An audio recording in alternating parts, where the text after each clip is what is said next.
자, 오늘 이 저녁에 우리가 함께 살펴볼 말씀은 이번 주 토라 포션의 후카트에 나오는 미리암과 아론의 죽음에 관한 말씀입니다.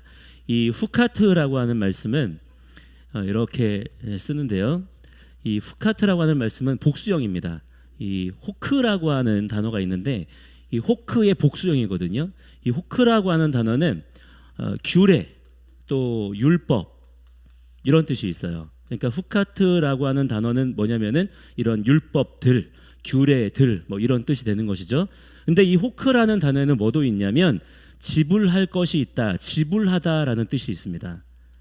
하나님께서 이번 주 이 후카트의 말씀들을 통해서 무엇을 우리에게 또한 말씀하시는 거냐면 하나님의 율례, 하나님의 규례를 지켜 행하는 그 순종의 삶을 통해서 우리가 지불해야 될 것들이 있다는 거예요. 우리가 하나님의 구원을 경험하고 하나님의 백성으로 살아가기 위해서는 그냥 그것이 저절로 그냥 되는 것이 아니라 마땅히 그 은혜에 합당한 무언가를 지불해야 된다라고 하는 것을 이번 주의 이 말씀들을 통해서 우리에게 가르쳐주고 계시다라고 하는 것입니다. 그렇다면 과연 하나님께서 우리에게 어떤 것들을 지불하라고 하시는지 오늘의 말씀들을 통해서 또한 간략하게 나누고 하나님께 기꺼이 헌신하고 내어놓는 그러한 오늘 이 샤밧의 저녁의 시간이 되기를 원합니다. 자, 이번 주 이 후카트의 토라 말씀을 읽다 보면 굉장히 충격적인 사건들이 이 후카트 주간의 말씀들을 통해서 많이 등장하는 것을 볼 수가 있는데요. 그 중에서도 특히 오늘 말씀해 보신 것처럼 광야 40년이 지금 거의 끝나가고 있는 시점이거든요. 그 시점에서 출애굽 1세대를 대표하는 두 명의 위대한 지도자가 연달아 죽는다는 것입니다. 바로 누굽니까? 미리암과 아론이에요. 자, 이것이 단순히 그냥 쭉 이어지는 내용들 가운데 우연히 그냥 나타난 것일까요? 그냥 단지 시간의 연속선상에서 때가 돼서 그냥 이들이 죽게 되었다는 그런 얘기일까요? 아니면 하나님께서 우리에게 이 미리암과 아론의 이 죽음을 통해서 뭔가 전하시고자 하는 깊은 메시지가 이 안에 담겨져 있는 것일까요? 한번 이 부분을 우리가 오늘 살펴보도록 하겠습니다. 먼저 미리암의 죽음부터 우리가 살펴볼 텐데요. 아까 읽었던 민수기 20장 1절 다시 한번 읽어보도록 하겠습니다. 시작. 민수기 20장 1절. 첫째 달에 이스라엘 자손 곧 온 회중이 신광야에 이르러 백성이 가데스에 머물더니 미리암이 거기서 죽음에 거기에 장사되니라. 아멘. 자, 여기 나오는 이 미리암 아십니까? 누군지? 이 미리암이 누구입니까? 모세의 누나고요. 아시죠? 그리고 이스라엘의 위대한 선지자였어요. 출애굽 당시에 홍해를 건넌 후에 이스라엘의 구원과 바로 왕의 죽음을 목격하면서 여인들을 이끌고서 찬양을 인도했던 분이고요. 40년 동안 광야에서 모세와 아론과 함께 이스라엘 백성들을 이끌어온 위대한 지도자 중에 한 사람이었습니다. 그런데 흥미로운 것은 이 말씀들 속에서 뭐가 나오냐면 그렇게 미리암이 오늘 20장 1절에서 죽었잖아요.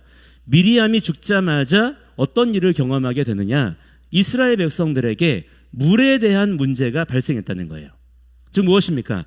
마실 물이 없어서 하나님께 원망과 불평을 늘어놓았더니 모세가 지팡이로 바위를 쳐서 물을 내게 했던 그 무리바 사건이 뒤이어서 일어났더라라고 하는 것이 성경에 기록이 되어져 있는 것이죠. 즉 뭐냐면 미리암이 죽은 후에 백성들에게 남아있던 마지막 영적 고집, 즉 물에 대한 불평이 이스라엘 백성들 가운데에서 터져 나왔던 것이고 이 문제를 하나님께서 직접 바위를 터뜨리시면서 생수를 공급해 주셨다는 이야기가 의도적으로 이렇게 미리암의 죽음 이후에 배치가 되어 있는 것입니다. 억지로 이야기를 만들어냈다는 게 아니라 이 사건이 주는 특별한 교훈이 있다는 거예요. 그런 흐름을 이해하는 게 중요하다는 것입니다. 자, 이 미리암이라는 이름의 의미도 굉장히 중요합니다. 이 미리암이라고 하는 이름이 이렇게 쓰거든요. 이 미리암이라는 이름이 있는데 레이시라고 하는 두 번째 글자가 머리라는 뜻이 있어요. 근데 이 머리라는 글자를 빼가지고 나오는 단어가 마임이라는 단어가 나옵니다. 이 마임이라는 단어의 의미가 물이라는 뜻이고요. 히브리적인 사상에서 물이라고 하는 것은 진리를 상징하는 의미를 가지고 있어요. 그러니까 머리를 뺐더니 어떤 것들이 나온다는 거예요? 물이 나왔다. 즉 생수를 공급받을 수가 있었다라고 하는 것을 이 말씀을 통해서 우리가 발견할 수가 있다는 것입니다. 자, 이것은 억지로 제가 막 만들어낸 이야기거나 어떤 언어 유희가 아닌 거예요. 이스라엘 가운데 미리암이라는 머리가 여전히 있을 때에는 어땠습니까?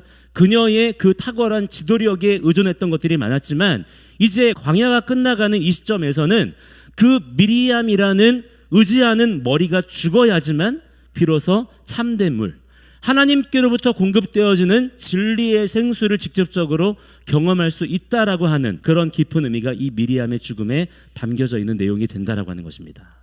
자, 그리고 이어서 누가 죽게 되냐면 대제사장 아론도 이번 주의 말씀에서 죽게 됩니다. 민수기 20장 22절부터 29절까지 그 내용이 자세하게 기록이 되어져 있어요. 아론은 어떤 사람입니까? 모세의 형이고요. 이스라엘의 첫 번째 대제사장이었고요. 하나님의 거룩하심을 이스라엘 백성들에게 나타내는 그런 중요한 역할을 광야 40년 내내 감당했던 이스라엘 민족의 아주 위대한 선생이자 지도자이셨던 분이에요. 그런데 무리바 사건에서 모세와 함께 하나님을 제대로 나타나지 못한 죄로 인해서 약속의 땅에 들어가지 못하게 되었고요. 결국 그는 호르산에서 제사장의 옷이 벗겨지게 되고요. 죽음을 맞이하게 됩니다. 그리고 뒤이어서 그의 아들인 엘르아살이 제사장의 옷을 이어받게 되고요. 제사장직을 이어받게 되는 것이죠. 여기서도 이름의 뜻이 굉장히 중요하게 메시지를 주고 있습니다. 아하론은요, 어떤 뜻이 있냐면 선생, 고귀한 자, 고상한 이런 뜻이 있어요. 그리고 엘아자르는 하나님은 돕는 분이시다라는 뜻을 가지고 있습니다. 즉 40년의 광야 훈련 여정 동안에는 이스라엘은 아론을 통해서 하나님을 배우고 하나님께로 나아가는 법을 배워야 되는 그런 선생의 역할이 필요했다라고 하는 거예요. 그러나 이제 광야 여정이 거의 끝나가고 이제 막 가나안 땅으로 들어가기 직전에 그 마지막 때에는 누가 필요하냐? 엘르아살, 하나님은 돕는 분이시다. 도우시는 하나님, 즉 누구십니까? 성령 하나님의 인도하심을 통해서만 앞으로 나아갈 수가 있게 된다는 것을 이 아론의 죽음과 엘르아살의 위임을 통해서 보여주신다라고 하는 거예요. 자, 여기서 우리가 주목해야 될 점은 이 두 사람의 죽음, 누구입니까? 미리암과 아론의 죽음이 이스라엘 백성들에게 어떤 영향을 미쳤는가 하는 것입니다. 위대한 지도자들이 죽었어요. 이 두 사람이 죽었다고 해서 이스라엘이 그때 거기서 망해버렸나요? 가나안에 못 들어가게 되었습니까? 아니라고 하는 것이죠. 오히려 그 이후로 이스라엘은 더 성숙하고 더 강인한 백성들이 되었다는 것을 이후에 나오는 말씀들을 통해서 우리가 볼 수가 있게 된다는 것입니다. 미리암이 죽은 후에 이스라엘은 더 이상 그녀에게 의존하지 않았고요. 하나님께서 직접적으로 공급하시는 생수의 은혜 가운데에서 앞으로 전진해 나아가는 법을 배웠습니다.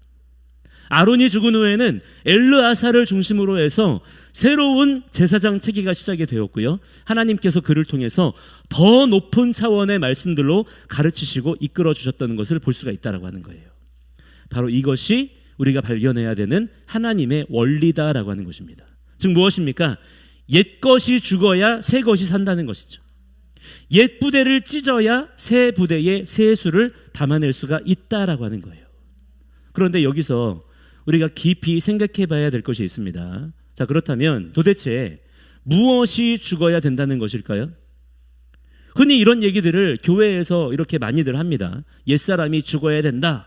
옛 자아를 죽여야 된다. 자기를 내려놓아야 된다. 이런 얘기들 많이 하잖아요. 그런데 이게 무슨 말일까요? 단순히 자기의 개인적인 나쁜 어떤 습관이나 개인적인 어떤 성격의 결함 같은 것들을 말하는 것일까요? 물론 그런 부분들이 포함되어 있기는 하죠. 우리의 성품, 우리의 어떤 잘못된 생활 습관, 우리의 나쁜 어떤 버릇들, 또 우리 속에 있는 나쁜 생각들, 이런 것들이 예수와 안에서 뿌리 뽑히고 제거되어지고 거룩하게 다루어지는 역사가 우리 가운데 일어나야 될 줄을 믿습니다. 그러나 그게 다가 아니라 이 말이에요. 우리가 예수를 믿는 이유는 단순히 우리의 성격이 좋아지고 우리의 인성이 좋아지고 하는 정도의 그런 차원으로 우리가 예수를 믿는 게 아니라고 하는 것입니다. 오히려 더 근본적이고 더 핵심적이고 중요한 것이 죽어야 된다라고 하는 것입니다. 그게 뭐냐? 바로 우리의 세계관과 우리의 잘못된 사고방식, 가치 체계가 무너져야 된다는 거예요. 우리가 예수와를 믿기 전에 가지고 있던 모든 세속적이고 인본주의적인 사고방식이 예수와 안에서 완전히 십자가를 통하여 죽음으로 넘겨져야 될 줄을 믿습니다. 특히 오늘날 이 시대 가운데 우리가 지금 직면해야 되는 것은 무엇이냐면 크게 두 가지가 있어요. 첫 번째는 뭐냐면 세속적으로 타락해버린 기독교의 종교의 영이고요. 또 두 번째는 무엇이냐면 지금의 이 시대를 지배하고 있는 공산주의, 사회주의 사상, 그 이데올로기예요. 이거를 절대 우리가 가볍게 여겨서는 안 된다라고 하는 것입니다. 신앙의 우선순위에서 밀어놓으면 안 된다라고 하는 거예요. 여러분, 종교의 영은 무엇입니까? 지난번에도 제가 이 주제를 가지고 여러 번 말씀드렸었습니다만 기독교가 말하는 복음의 진리를 단순히 종교 생활, 종교 서비스 정도로만 인식하고 이해하는 거예요. 그래서 교회를 다니기만 해요. 교회 와가지고 노래 부르기만 하고 그냥 기도 행위만 하고 설교 듣는 것만 좋아하고 누가 설교 잘하나 거기에 관심을 가지고 그리고 교회의 건물을 유지하고 교회 시스템과 조직을 견고하게 세우는 것이 신앙생활의 목적이라고 생각하는 그런 사람들이 지금 너무너무 많습니다. 바로 그것이 지금 이 시대의 황금송아지예요. 이런 모든 것들이 전부 다 지금의 우리의 삶 가운데에서 깨지고 부서져야 될 줄을 믿습니다. 그런 것들이 우리의 신앙생활, 이 광야를 걸어가고 약속의 땅을 향해 나아가는 여정 속에서 도움이 되었던 부분이 물론 얼마간 있었겠지만 그러나 그것이 우리의 신앙의 목적이 되어버리면 안 된다라고 하는 거예요. 그런 것들이 오히려 오늘날 우리의 신앙을 고착화시키고 우리를 나태하게 만들고 우리의 시대적인 영적 초점을 흐리게 한다면 그런 것들을 우리는 과감하게 찢어버리고 오직 우리에게 진리의 생수를 공급하시는 하나님 바로 그분께로 나아가는 자들이 되어야 될 줄을 믿습니다. 그래서 우리 안에 여전히 남아있는 뭐냐면 그 모든 익숙함이에요. 익숙한 것들, 우리가 좋아하는 것들, 의지할 만한 것들, 기대하는 것들이 있잖아요. 그런 종교의 영이 완전히 파쇄당하고 십자가에 단단히 못 박혀져야 되는 것입니다. 사회주의와 공산주의의 핵심은 무엇입니까? 하나님을 부정하는 것입니다. 인간을 신격화하는 거예요. 그게 공산주의, 사회주의 사상입니다. 이것을 똑바로 알아야 돼요. 어떤 사람들 중에는 사도행전 2장에 나오는 초대교회의 모습이 곧 사회주의, 공산주의의 모습이라고 말하는 사람들이 있어요. 화 있을진저 하나님께서 그들의 그 모든 참남한 말들을 다 기억하시고 갚아주시기를 간구합니다. 공산주의, 사회주의는요 하나님을 모독하는 적그리스도적인 사상인 것이고요 직접적으로 교회와 성도들을 무너뜨리려는 사상이에요. 이걸 끌어안고서 심지어 교회 안으로 끌어들이려고 하는 자들을 하나님께서 기억해 주시고 그들에게 무섭게 심판해 주시기를 간구합니다. 공산주의, 사회주의는 개인보다 집단을 우선시하고요 국가나 사회가 개인의 삶을 통제하는 거예요. 완전히 통제할 수 있다고 말하는 겁니다. 그거를 구원이라고 얘기하는 거예요. 결과의 평등을 추구하면서 개인의 자유와 책임을 부정하는 것입니다. 자연스럽게 우리를 게으르게 하는 것이고요 나태하게 하고요 가난하게 합니다. 스스로 자유를 포기하게 만들고 심지어 하나님을 찾지 않게 만들어요. 하나님 말씀에 순종하는 것을 불법으로 만들어버리는 것이 공산주의, 사회주의의 이데올로기인 것이고 시스템인 것입니다. 더 심각한 것은 이런 사상들이 교회 안에까지 들어와 있다는 거예요. 복음보다는 사회 정의를 강조하고 개인의 회개와 구원보다는 사회 구조의 변화를 우선시하는 경향들이 지금 교회 안에, 기독교 안에 나타나고 있어요. 그런 흐름의 메시지를 강단에서 막 뿌리고 있고요 교인들은 아멘 아멘 하면서 받아먹고 있는 것입니다. 세상 일에는 신경 끄라고 가르치고 있고 교회 안에서 아주 그냥 인본주의적인 메시지로 삶아 먹고 있어요. 몰래 우상 숭배가 지금 만연하고 있는 것입니다. 그렇게 교회도 죽고 교회가 죽으니까 가정과 사회도 빠르게 타락하고 있고 다 함께 지금 망가지고 있는 거예요. 성경은 우리에게 분명히 말씀합니다. 우리 각 개인이 인격적으로 하나님을 만나야 된다는 거예요. 하나님은 나의 이름을 아신다는 것입니다. 나의 체질을 아시고 나의 머리털까지도 세신 바가 되시는 분이라는 거예요. 집단으로 어디 가가지고 무지성으로 구원을 그냥 받아오는 게 아니고 우리 각 사람이 하나님 앞에 단독자로 서야 될 줄을 믿습니다. 우리 각자가 하나님 앞에서 회개하고 거듭나야 되는 것이고, 그 변화된 개인들이 모여서 사회를 변화시켜 나가야 된다는 거예요. 즉 무엇이냐?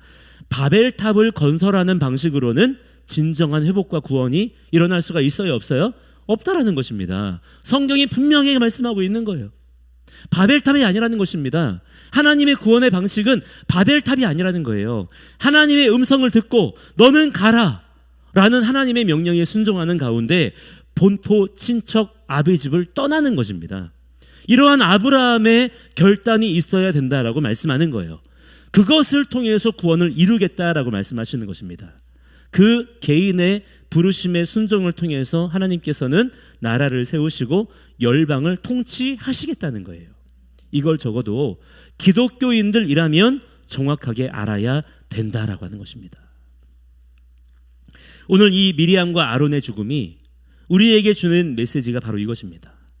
아무리 우리에게 익숙하고 좋은 것이라 할지라도, 아무리 과거에 하나님께 쓰임받았던 것이라 할지라도, 그것이 지금 하나님의 새로운 역사를 가로막고 있는 것이라면, 그것이 우리의 옛부대가 되어 있다면 과감히 찢어버려야 된다라고 하는 것이죠.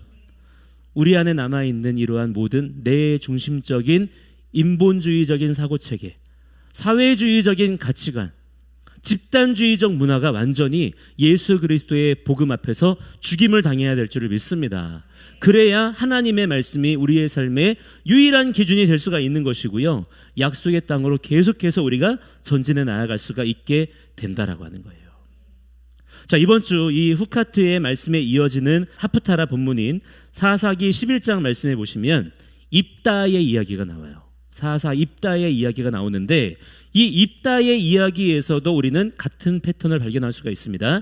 사사기 11장은요, 입다의 아버지가 죽었다는 것을 전제로 하고 있어요.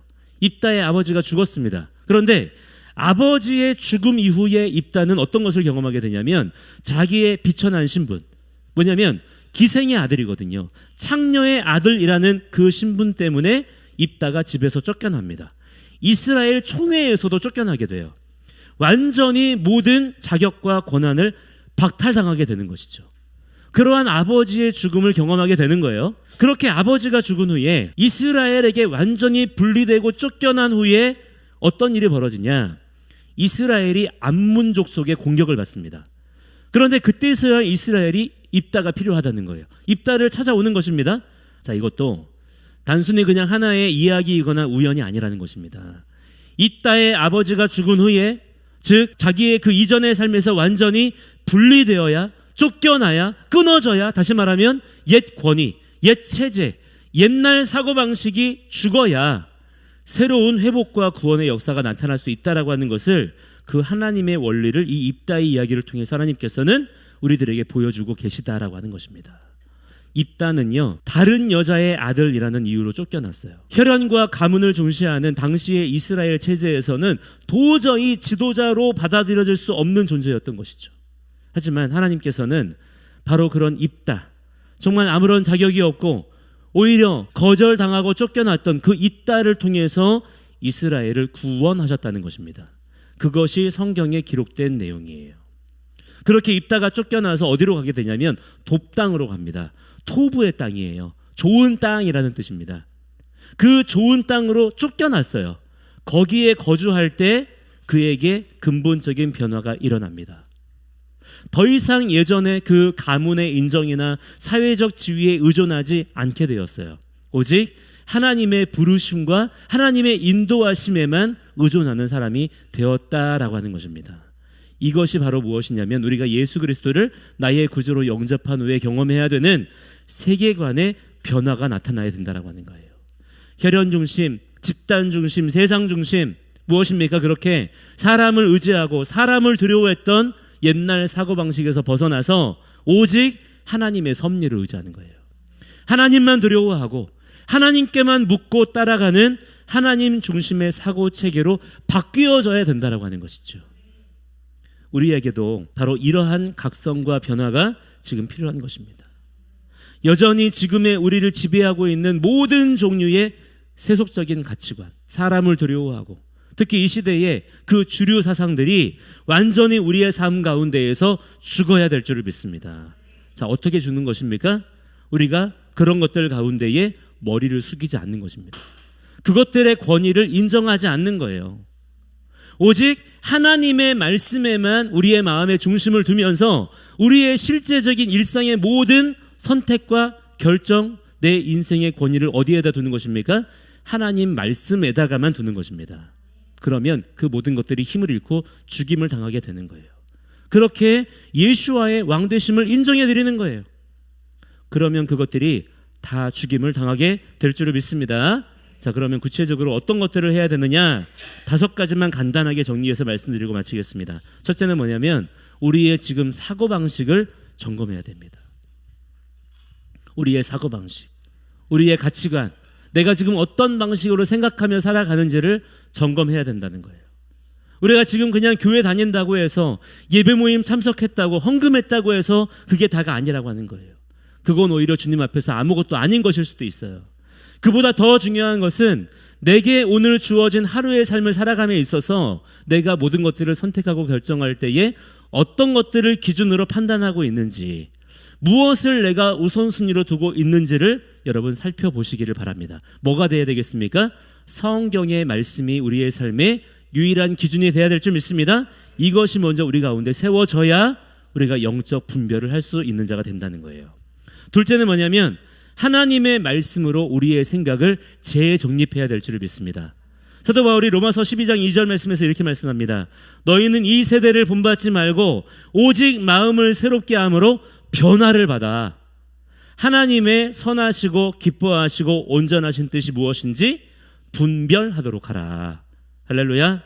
분별은요, 내가 분별해야지 라고 생각한다고 되는 게 아닌 거예요. 하나님 말씀이 내 안에 채워져 있어야 분별이 되는 것입니다. 하나님 말씀을 아는 만큼 분별됩니다. 하나님 말씀을 모르는 만큼 분별이 안 되는 거예요. 하나님 말씀을 이 시대 가운데 더 많이 아는 자가 되시기 바랍니다. 여러분의 심령 가운데 하나님 말씀을 채우는 자가 되어야 된다고 하는 것입니다.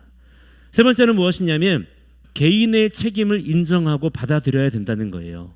내 문제를 지금 이 시대에 이 공산주의적인 좌파 이데올로기의 사상적 흐름에 여러분 따라가가지고 다른 사람이나 무슨 환경 탓으로 혹은 부모님을 원망한다던가 뭐 흙수저니 뭐니 하는 이런 데 돌리지 말고 하나님 앞에서 정직하게 내가 주님 앞에 서는 것을 감당해야 된다라고 하는 것입니다. 더욱 부지런히 최선을 다해서 하나님의 인도하심을 구하면서 하나님께 나의 삶을 맡겨드리는 그러한 삶을 사는 자들이 되어야 될 줄 믿습니다. 그러면 하나님께서는 그 각 인생을 포기하지 아니하시고 그 인생을 끝까지 믿음으로 살아갈 수 있도록 우리에게 지혜와 능력을 더해주시는 분이시다라고 하는 거예요. 네 번째는 하나님의 주권을 인정하는 자들이 되어야 될 줄 믿습니다. 모든 것이 하나님의 손안에 있고 그분의 뜻대로 이루어진다라고 하는 것을 믿어야 된다는 거예요. 사람이 막 무슨 노력을 해가지고 사람이 어떤 제도를 만들어내가지고 그렇게 우리가 구원을 받게 되고 평화가 이루어지는 것이 아니라는 것입니다. 오직 하나님의 주권을 인정해드리고 하나님이 왕이신 것을 우리의 삶 가운데 선언할 때에, 나라적으로 선포할 때에 우리의 삶 가운데 하나님의 나라가 임하게 되는 것인 줄을 믿습니다. 우리가 하나님의 왕되심을 먼저 선포하는 자들이 되기를 원합니다. 그렇기 때문에 그런 반대적인 사고방식을 가지고 있는 좌파는 반기독적이고 반성경적이다라고 하는 거예요. 이런 모든 잘못된 사상들을 하나님의 왕권을 인정하는 우리의 삶을 통해서 깨뜨리고 무너뜨리는 자들이 되어야 될 줄을 믿습니다. 마지막으로는 성경적인 가치관을 더욱 확고히 세워야 됩니다. 세상의 가치관이, 세상의 철학이, 세상의 메시지가 아무리 눈에 보기에 화려해 보이고 그럴듯해 보여도 성경과 다르다고 한다면, 성경은 전혀 다르게 말씀하고 있다고 한다면 우리는 그런 것들에 미련을 두어서는 안 될 줄을 믿습니다.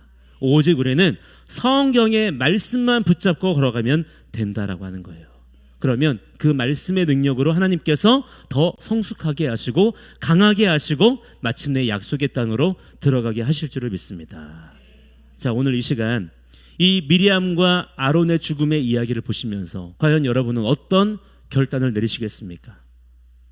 여러분의 마음을, 여러분의 생각을 한번 점검해 보셔야 돼요. 혹시 우리가 하나님의 말씀보다는 여전히 이 시대의 사상과 흐름들에 더 마음이 끌리고 있는 것은 아닌가? 우리의 신앙의 기준을 더욱 주님 앞에 점검하는 자들이 되어야 될 줄을 믿습니다. 그래서 우리가 지금의 이 시대 가운데 진리의 생수가 날마다 공급되어지는 하나님의 직접적인 통치와 가르침 가운데 이 광야 같은 세상길을 끝까지 걸어갈 수 있는 그러한 주님의 신실한 종들이 다 되어야 될 줄을 믿습니다. 지금 이스라엘 백성들의 이 광야 여정이 얼마 남지 않았던 것처럼 지금 우리도 마찬가지예요. 지금 우리에게 주어진 광야의 여정이 얼마 남지 않았습니다. 우리 주님 곧 다시 오실 줄을 믿습니다. 이 마지막 때에 우리가 이 교훈을 붙잡고서 우리의 모든 옛 부대를 찢어버리고 하나님의 말씀에 기름 부으심을 간구하는 그런 주님 앞에 겸손한 자들이 되기를 원합니다. 함께 이 시간에 우리 이어서 계속해서 우리 기도하는 시간 갖도록 하겠습니다.